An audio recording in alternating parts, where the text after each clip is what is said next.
Hi Internet, I'm Tango, and these are Tango's Takes. And for today, July 22nd, 2021, I'm taking on the Olympics. Alright, the modern Olympics started in, oh god, I scrolled too far. 1864?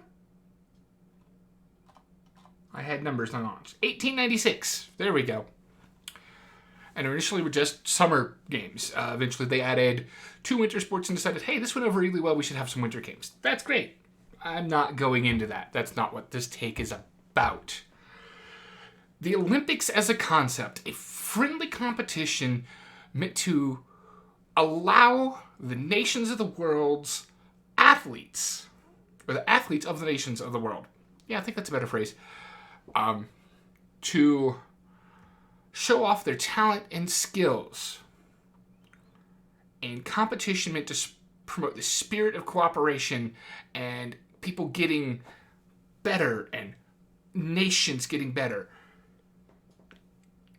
That is the core of what the Olympics are about. And that in and of itself is great. I love that concept. But I've gotten older. I've gotten wiser. I've learned to pay attention.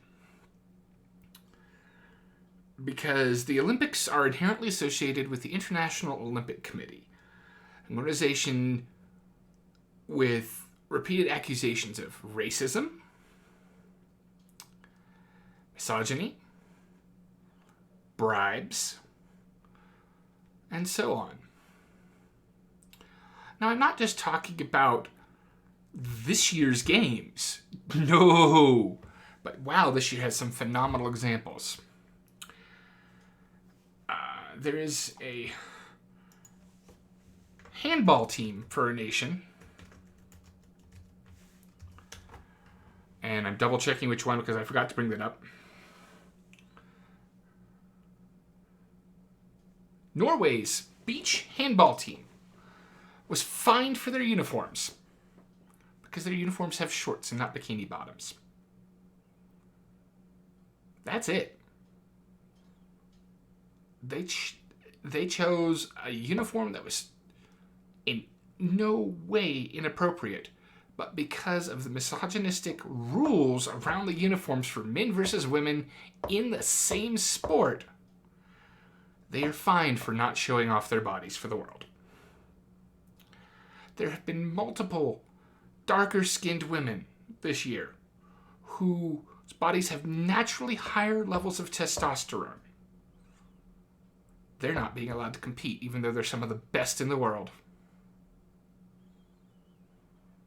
Did you know that a certain amount of new construction is required of the host city for the Olympics?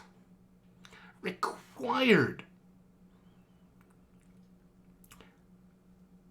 Paris and Los Angeles are currently being lauded and celebrated for the decision to have commercial sponsorship to get those buildings built.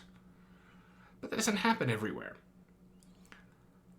There are cities that have hosted the Olympic Games multiple times, notably London and Tokyo, and they can't reuse their old facilities that might be perfect. May need minimal upgrades. They're required to build new stuff. Now, if they've done right, they've turned those into other things, but that's not a cheap prospect by any means. The costs associated with just bidding on the Olympics are significant because you have to build out the cost of, well, what's it going to take us to build this? How are we going to do this? I love the Olympics as a concept, but I fully support Denver's recent decision to pull out of hosting Winter Olympics. Looks like they're going to Salt Lake City potentially. You know, that's not that far away. I would love to go see the Olympics at some point in my lifetime. But in the meantime, the International Olympic Committee needs a massive change because the Olympics are becoming rapidly a better known symbol of corruption, of poor planning, of misogyny, and of racism by their actions. So go out, cheer on the athletes you want to cheer on. Give them your emotional and spiritual support. But know the price that people have paid,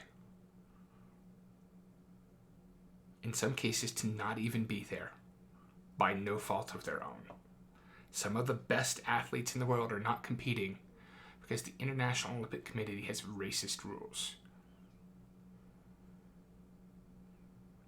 Stay safe and healthy out there, and I'll catch you all next time.